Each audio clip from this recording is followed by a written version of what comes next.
자발적 책 읽기가 정답이다. 안녕하세요. 리드인 책쌤입니다. 제가 오늘은 우리 아이들 문해력의 4대 영역 중에 두 번째 능력, 사실적 독해력에 대해서 이야기 드리려고 해요. 사실적 독해력은 무엇인가? 사실적 독해력은요, 이제 글을 읽고 글에 있는 사실적인 정보들을 정확하게 이해하고 캐치해내는 능력을 이야기합니다. 이렇게 얘기하면 어쩐지 쉬워 보이기도 하는데, 왜냐하면 이제 글을 읽고 당연히 글에 있는 그 겉으로 드러난 사실적 정보 정도는 뭐 제대로 이해해야 되는 거 아니야? 라고 생각하시는 분들이 많아요. 근데 이게 이제 그렇지가 않은 것이 실전에서는 이제 사실적인 정보를 정확히 이해하고 그것들이 조금 변형되어 있거나 다른 표현으로 나오는 어떤 보기랑도 잘 매치를 시켜가지고 답을 골라낼 수 있는 능력과 연결이 되기 때문에 이게 그렇게 쉽지만은 않은 능력이라고 할 수 있습니다. 이 사실적 독해력이 좋은 친구들 같은 경우에는 이제 글이 조금 쉽건 어렵건 지문을 정확하게 읽고 그것이 어떤 문제로 이어졌을 때 보기가 조금 어려운 단어로 다르게 표현이 되던 아니면 조금 다른 표현으로 이제 약간 이제 문제를 꼰다 그러죠. 꼬아가지고 나오건 아니면 조금 헷갈리는 논지에 다른 조금 처음 보는 그런 지문하고 이렇게 대비시켜가지고 문제를 풀게 하든지 그런 여러 가지 이제 유형의 문제가 있는데 이런 다른 유형의 이제 여러 가지 유형의 문제 같은 경우에도 잘 풀어낼 수 있는 능력이 있다고 보시면 됩니다. 상대적으로 사실적인 독해력이 낮은 친구들 같은 경우에는 시험 기간에 열심히 대비를 하고 뭐 연습을 하고 문제도 많이 풀어요. 근데 이제 뭐 국어과든 이제 다른 과목 시험 같은 경우건 조금 어렵게 나와서 보기가 조금 이렇게 꼬아져 있다든지 다른 표현이 조금 이렇게 들어갔다든지 문제 자체가 조금 길고 난해하게 나왔다든지 하는 경우에 똑같이 공부를 했는데도 사실은 정답을 정확하게 풀어내지를 못하는 거예요. 그래서 안타까운 경우죠. 그래서 중학교 2학년 가서 첫 시험이나 첫 시험은 어떻게 그래 조금 쉽게 나서 잘 봤는데 기말이나 2학기 때 가가지고 폭망하는 경우가 사실은 이렇게 사실적 독해력이 좀 낮은 친구들 같은 경우가 열심히 공부를 하는데도 어떤 성적이 잘 안 나오는 경우가 좀 많이 있습니다. 그래서 이 사실적인 독해력은 또 추론적인 독해력과도 연관이 되거든요. 추론 같은 경우에는 문해력의 세 번째 영역이에요. 그래서 사실과 추론이 따로 이렇게 떨어져 있는 것들이 아니라 사실 모든 어휘, 사실, 추론, 비판이 다 연결이 되어 있는 어떤 영역들이기는 하지만 특히 사실과 추론 같은 경우에는 사실이 조금 받쳐줘야 글의 속뜻이나 다른 숨은 의미를 이렇게 유추해내고 생각해내는 추론도 같이 이렇게 조금 올라갈 수 있고 또 추론적인 능력이 이렇게 올라가야 사실적으로 읽어내는 힘도 올라갈 수 있다고 서로 이렇게 조금 상보적인 관계라고 보시는 게 옳을 것 같습니다. 그럼 이렇게 중요한 사실적인 독해력을 조금 업시키려면 업그레이드 시켜주려면 어떻게 해야 할까요? 우리 아이가 좀 사실적인 독해력이 안 되는 것 같은데 어떻게 해야 조금 올려줄 수 있을까요? 라고 이제 이야기를 하신다면 일단 저는 이제 이런 얘기를 드려요. 일단은 어휘는 기본이에요. 사실적 독해력이 낮은 친구들 같은 경우에는 어휘도 상대적으로 좀 낮을 경우가 굉장히 많아요. 그래서 이제 지난 시간에 조금 얘기 드렸듯이 어휘를 조금 연습시켜 주시고 기본적인 어휘 정도는 아이들이 좀 이렇게 읽고 이해할 수 있는 조금 그런 상태로 이렇게 만들어 주시는 게 중요하다는 생각이 들고요. 두 번째로는 이제 아이들이 이제 어렸을 때부터 쭉쭉쭉 책을 읽어 나갈 때 쉬운 책부터 어려운 책으로 단계를 잘 밟아나가는 것이 중요하다는 얘기를 드릴 수 있어요.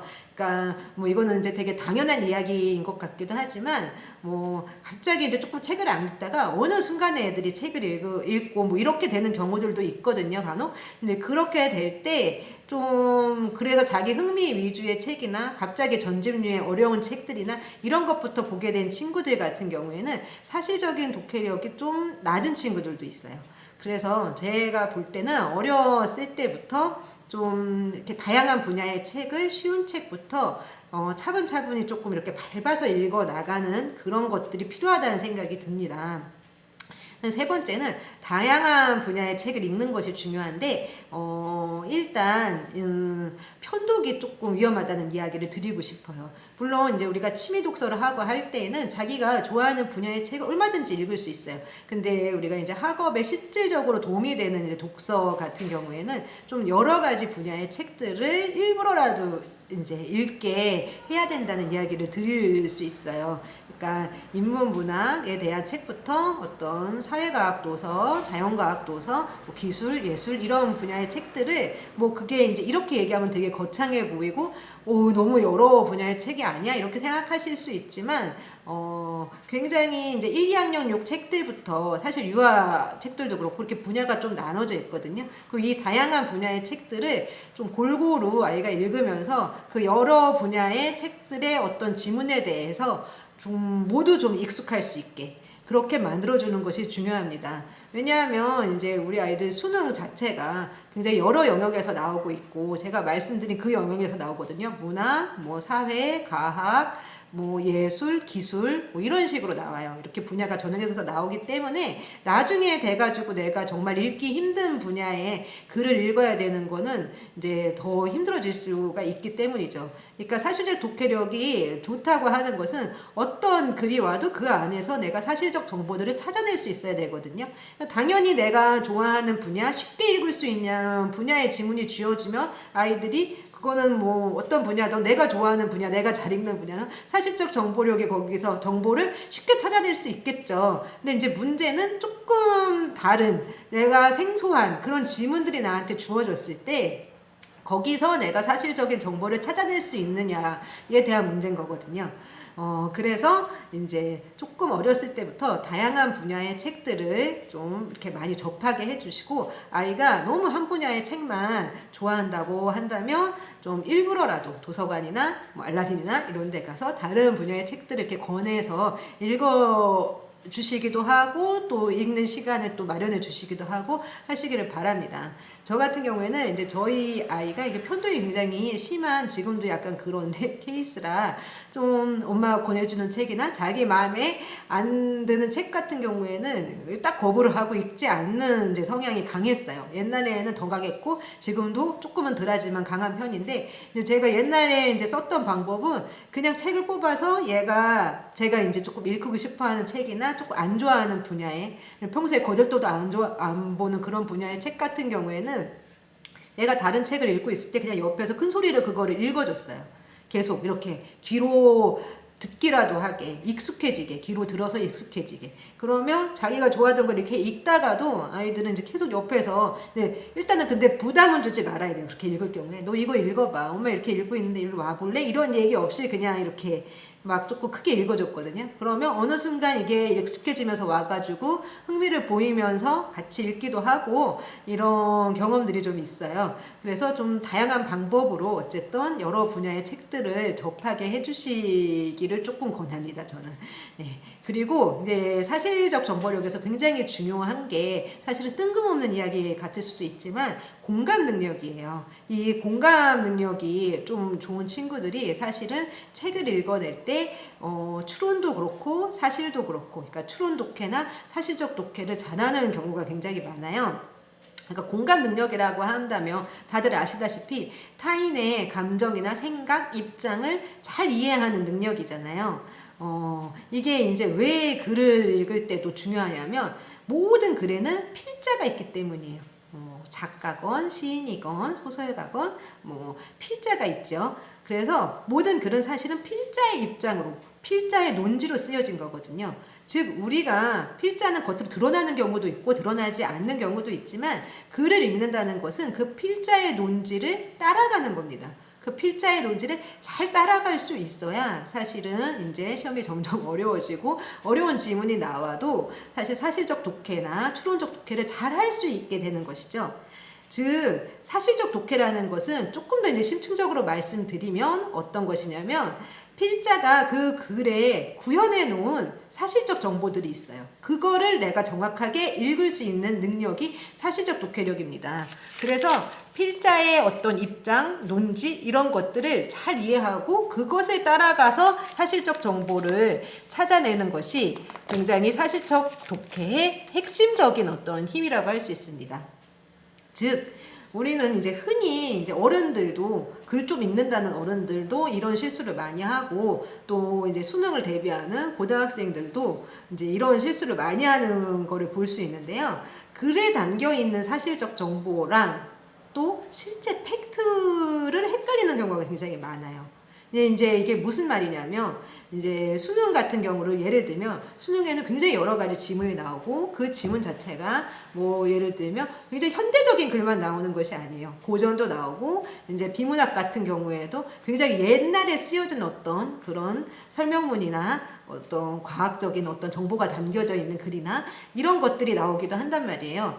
그러면은 그럴 경우에 거기에 있는 어떤 사실적 정보와 그 글에 담겨져 있는 사실적 정보와 내가 지금 알고 있는 팩트, 그 짧은 내 머릿속에 들어가 있는 팩트, 이것이 헷갈려서 충돌돼가지고 정답을 정확히 못 골라내는 경우가 굉장히 많아요. 예를 들어 얘기하면 지구가 네모나다는 논지에 글이 나올 수 있어요. 언어 영역에.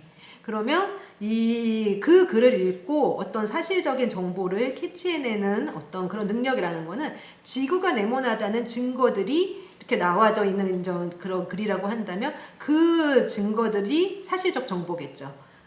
근데 우리는 머릿속에 지구가 둥글다는 것이 있기 때문에 어느 순간 지구가 이거는 사실이 아닌 것 같은데 라고 내 생각에서 이렇게 어떤 보기를 고르는 경우가 굉장히 많다는 거죠. 이게 사실은 이제 고등학교 상위권 아이들도 굉장히 많이 하고 착각이 되는 실수입니다. 그래서 조금 더 이제 이런 사실적 독해력이 좋으려면 이제 이런 단계에서 이제 사실적 독해력이 좋으려면 사실은 글을 읽을 수 있는 거시적이고 객관적인 눈이 필요한 것이죠. 그리고 이것은 어떻게 키워지느냐? 사실 작가의 논지를 잘 따라갈 수 있는 공감 능력이 바탕이 되어 있어야 그 다음에 그 글을 작가는 이런 논지를 썼어. 지금 이런 논지로 이 이야기를 전개하고 있는 거야. 라는 것들이 이제 이해가 되고 그렇다면 작가의 논지는 이런데 이거에 대한 비판점은 이렇고 이런 식으로 비판되는 보기가 나온 것이네 라고까지 볼 수 있는 거시적이고 좀 객관적인 눈이 이제 있어야 비로소 굉장히 정확한 사실적 독해력이 갖출 수 있다라는 것이죠. 그래서 이게 문학작품에서도 마찬가지예요. 소설이나 시 같은 거를 독해를 할 때도 사실은 작가나 시인의 의도를 잘 이해해야 되잖아요. 작가와 시인의 의도를 잘 이해해야 이 시에 나와져 있는 사실적 정보들이 어떤 의미인지 정확하게 어떻게 구현되고 있는지 작가가 소설가가 그 소설에서 지금 이렇게 배치해 놓은 사건들이 어떤 식의 사실적인 의미를 갖는 것인지를 비로소 거기서 이해하게 되는 것이거든요. 그래서 어떤 그 필자의 의도, 필자의 마음, 필자의 논지를 잘 따라갈 수 있는 공감 능력이 되게 중요하다라는 이야기를 드릴 수 있습니다. 그럼 어쨌든 이렇게 중요한 사실적 독해력을 높일 수 있는 방법에 대해서 이야기를 좀 드려볼까 해요. 일단은 이제 사실적 독해력이 조금 낮은 친구들 같은 경우에는 물론 이제 책을 많이 읽혀야 되는데 책을 읽힐 때 조금 이제 연습을 시켜주는 것이 좋아요. 일단 가장 좋은 거는 요약을 자꾸 시켜보는 거거든요. 책을 이렇게 한 권을 읽었을 때 그게 어떤 문학책이든 약간 지식도서관 간에 그거를 처음부터 끝까지 이렇게 줄거리 요약처럼 요약을 시켜보는 게 사실적 독해력에 되게 도움이 되는데요. 굉장히 도움이 되는데요. 이제 그냥 요약을 원고지 용지나 줄노트 이렇게 하라고 하면 아이들이 이제 굉장히 그거를 싫어하고 버거워해요. 이제 왜냐하면 사실적 독해력이 낮은 친구들 같은 경우에는 그거를 하나로 꿰는 사실적 정보를 이렇게 하나는 읽어낼 수 있을 수도 있어요. 근데 그걸 이렇게 하나로 꿰는 힘이 또 부족하기 때문에 그 자체가 너무 버거운 거죠. 이렇게 줄거리 요약, 내용 요약 이런 게 너무 버거운 거죠. 이제 그럴 경우에는 이제 제가 활용하는 방법은 약간 이런 식으로 4컷 만화 양식 같은 걸 하나 만들어서 4컷 만화도 괜찮고 6컷 만화도 괜찮고 그렇습니다. 어쨌든 이런 4컷 만화 양식을 만들어서 그림으로 좀 어쨌든 내용을 표현하는 연습을 자꾸 시켜보는 것이 되게 중요하다는 생각이 들어요. 조금 손쉽게 중요하다기보다 손쉽게 다가갈 수 있는 방법이고요. 이제 이거 같은 경우에도 어떤 아이가 이제 산딸기 크림 봉봉이라는 어떤 저희 이제 책이 있어요. 그 책을 읽고 이제 하나로 거기에 나오는 거품기의 어떤 이 시대적인 변화 과정을 이렇게 그려보고 이제 나름의 요약을 한 그런 양식인데요. 이런 연습을 자꾸 시켜주시면 글을 어쨌든 하나로 꿰고 거기에 나와 있는 사실적 정보들을 내가 캐치하고 이렇게 하나로 연결시키는 힘이 생기니까 글을 아까 얘기드렸듯이 조금 큰 눈으로 거시적으로 볼 수 있게 되면서 또 사실적인 정보들도 이렇게 집어낼 수 있는 연습이 같이 된다고 보시면 됩니다.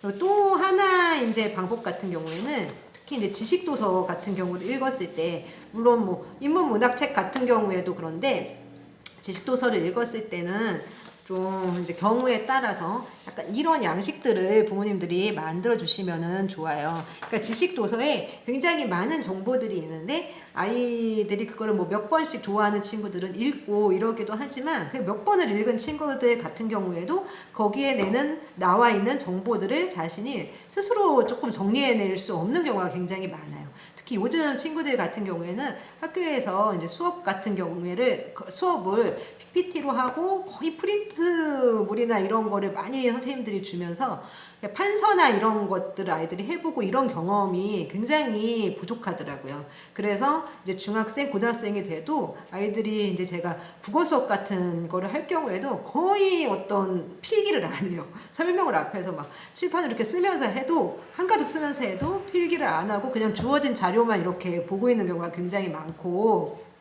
뭐 이거는 자기가 이제 머릿속으로 이해를 하면은 뭐 그럴 수도 있는데 시험 기간에 어떤 요약 노트를 만든다든지 오답 노트를 만든다든지 할 때 그거를 만드는 것 자체를 뭐 어떻게 해야 되는지 전혀 감을 못 잡는 경우가 많거든요. 그러니까 그만큼 어떤 거를 이렇게 정보를 굉장히 많이 정보가 주어지는데 그 정보를 잘 이렇게 집어내고 요약하고 하는 힘이 떨어진다는 거죠. 그러니까 책을 읽을 때도 마찬가지인 것 같아요. 사실적인 독해라 한다면 정보들을 좀 정확하게 이해를 하고 그거를 하나로 이렇게 이어낼 수 있고 내 안에서 정리해낼 수 있어야 되는데 그런 연습들이 굉장히 좀 안 되고 있다라는 생각이 들어요. 그래서 아이들의 사실적 독해력을 위해서라도 약간 이제 어떤 뭐 쉬운 이제 사실적 독해력이 낮은 친구들 같은 경우에는 저 같은 경우에는 이런 식의 중학생이어도 이런 식의 조금 쉬운 그림책이지만 쉬운 것 같지만 또 쉽지만은 않거든요.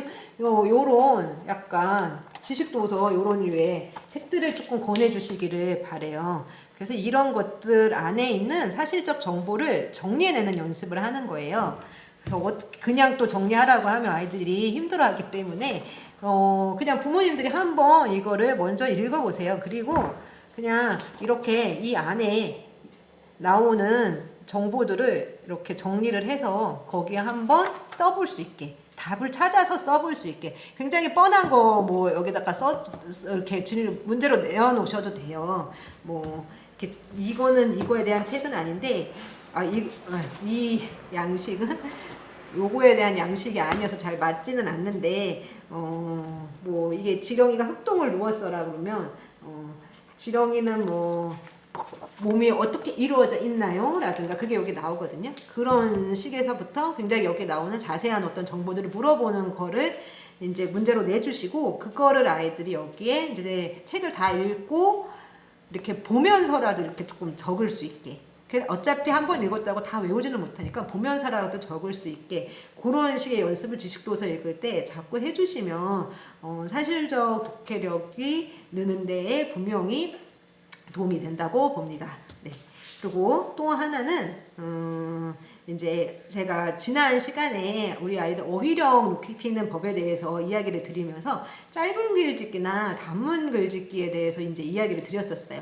그러니까 아이들이 어휘력 문제집 같은 거를 풀었을 때 이제 모르는 문제나 틀리는 문제나 이렇게 있으면 그 단어를 활용해서 반드시 밑에 짧은 글짓기를 하도록 시켜주시고 이제 한 페이지에 조금 몇 문제가 틀렸다라든가 뭐 한 단원에 좀 몇 단어가 틀렸다던가 한다면 그 단어를 이제 뭐 3-4개, 뭐 4-5개 이렇게 넣어서 원고지 용지에 그 단어를 모두 넣은 어떤 짧은 단문 글짓기를 해보게 해주시면 굉장히 아이들 어휘력에 도움이 된다 뭐 이런 얘기를 들었었는데, 이제 고 아이들이 짧은 글짓기나 단문 글짓기를 할 때 사실적 독해력이 낮은 친구들 같은 경우에는요, 그 짧은 글을 짓는 동안에도 정말 자기중심으로 글을 쓰는 경우가 있어요. 이게 무슨 얘기냐면은, 일단 어법도 어법인데 글 하나에는, 글은 모든 글은 짧은 글 짓기든 단문 글 짓기든 독서 노트든 뭐 어떤 내가 쓰는 논문이든 간에 읽는 사람을 대상으로 쓰는 거잖아요. 그러니까 내 쓰는 사람을 대상으로 쓰는 게 아니라 읽는 사람을 대상으로 쓰는 거죠. 말할 때도 똑같죠. 이렇게 말을 한다는 거는 내가 좋으려고 말을 하는 게 아니라 이걸 듣는 사람이 내 말을 이해하고 잘 무슨 말을 하는지 이해하고 납득하고 그러기 위해서 이야기를 하는 거잖아요. 그러니까 항상 말을 할 때는 듣는 사람, 청자를 어떤 염두에 두고 이야기를 해야 되는 것이고, 글을 쓸 때는 짧은 글을 쓰건 긴 글을 쓰건 뭐 어려운 글을 쓰건 쉬운 글을 쓰건 간에 이 글을 읽는 독자들, 그 독자, 읽는 사람을 염두에 두고 써야 되는 것이죠. 그러니까 읽는 사람이 이해할 수 있게, 잘 이해할 수 있게 글을 써야 되는 건데, 이제 이게 사실적 독해력이 낮은 친구들 같은 경우에는 그런 거에 대한 생각이 별로 없는 거예요. 그래서 짧은 글 짓기를 할 때에도 예를 들면 제가 이제 뭐 장차 이런 말을 잘 몰랐어요. 그래서 장차를 넣어서 짧은 글 짓기를 해봐 뭐 이렇게 하면 그냥 나는 장차가 좋다, 뭐 무슨 얘기인지는 알 것 같긴 한데 이런 식으로 하는 거예요. 그러니까 이게 이 내가 쓴 글을 읽을 사람에 대한 고려가 별로 없는 거죠. 그래서 저는 이제 그런 경우에 계속 이렇게 이야기를 해가지고 고쳐주는 편이에요. 그러니까 누구가 하고 싶은 말은 나는 장차 뭐 좋은 사람이 될 것이다 이런 거니, 아니면은 나는 장차 뭐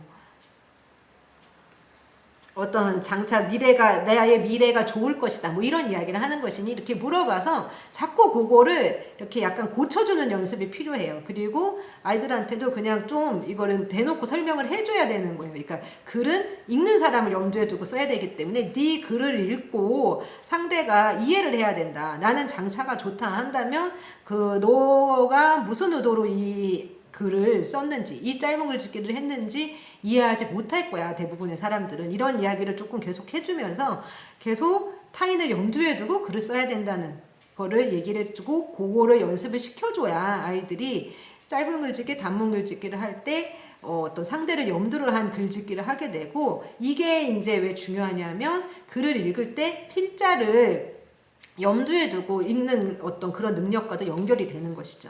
내가 글을 상대를 염두에 두고 쓸 줄 알아야 독자를 염두에 두고 어떤 쓰인 글에 필자의 의도를 따라갈 수 있게 되는 것입니다. 조금 말이 어려운데 어쨌든 이 쓰는 능력과 읽는 능력은 따로 떨어진 게 아니거든요. 내가 잘 읽어내고 필자의 의도건 논지건 이런 것들을 잘 따라갈 수 있어야 사실은 또 논술이나 이런 것을 할 때 나의 논지를 잘 펼쳐서 글을 쓸 수가 있는 것이고, 내가 또 논지나 이런 거를 잘 펼쳐서 글을 쓸 수 있어야 또 글을 잘 읽어낼 수 있는 것이고, 이렇게 연결되는 능력이라고 보시면 되기 때문에 사실은 독해력 훈련을 아이들을 특히 시키면서 이제 쓰기를 같이 반드시 활용을 해주시는 게 굉장히 중요하다는 생각이 듭니다. 네. 그래서 우리가 사실은 이제 조금 뭐 다른 얘기일 수도 있지만 학문을 하는 것 자체가 이제 글을 읽고 잘 이해하는 능력과 굉장히 연관이 깊잖아요. 이제 우리가 뭐 단순히 또 고등학교만 나오고 수능만 보면 땡이 아니기 때문에 대학을 가서 공부를 하고 하는 것도 사실은 글을 읽고 잘 이해하고 거기에 있는 정보들을 내가 머릿속에 하나로 꿰고 있고 그거를 또 현실에 뭐 적용시킨다던가 내 글로 써낸다던가 하는 능력이 굉장히 학문의 기본적인 능력이기 때문에 그런 거시적이고 객관적인 눈을 가지게 하기 위해서라도 아이들 사실적 독해력에 조금 많이 신경을 써주는 것이 필요하실 것 같고요. 네, 자 오늘은 이제 사실적 독해력에 대해서 이야기 드렸습니다. 네, 제 이야기를 듣고 조금 재미가 있으셨다거나 도움이 되셨다면 구독, 좋아요, 알림 설정 이런 거 꾹꾹 눌러주세요. 그리고 궁금하신 점은 댓글로 언제든지 좀 달아주셔도 될 것 같고요. 오늘 이렇게 얘기 드린 뭐 이거 이렇게 지식 도서 읽고 요약하는 이런 양식이라든가 하는 거는 제가 또 저희 블로그에 올려놓을 생각이거든요. 그래서 이미 올려져 있는 자료도 있긴 한데 다시 이렇게 올릴 생각이니까 블로그에 들어오셔서 필요하신 거는 다운도 받으시고 또 뭐 의견이나 궁금하신 것들은 댓글로 남겨주시면 언제든지 보고 이제 다음 회차 이야기 드리던가 하겠습니다. 자, 그러면 또 좋은 한 주 보내시고요. 네. 댓글 좋아요 꾹꾹 눌러주세요. 책쌤이었습니다.